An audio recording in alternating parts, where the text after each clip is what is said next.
Hola a todos, soy Susana Sardón, la profesora del curso de capacitación terapéutica, y este curso te va a aportar todas las herramientas básicas para poder abordar cualquier situación en la consulta. Así seas acupuntor, así seas terapeuta manual, quiromasajista o bien trabajas con flores de Bach o con cualquier otra terapia natural o alternativa, este curso te da totalmente las bases que necesitas para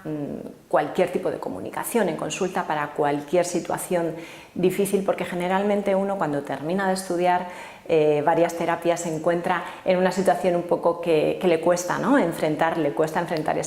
ese primer cliente o esas situaciones nuevas que no sabe cómo abordar, aunque disponga de unas herramientas específicas. Entonces, con este curso obtenemos lo que es toda la base de la comunicación y te da la capacidad y la fortaleza para enfrentar cualquier situación en consulta.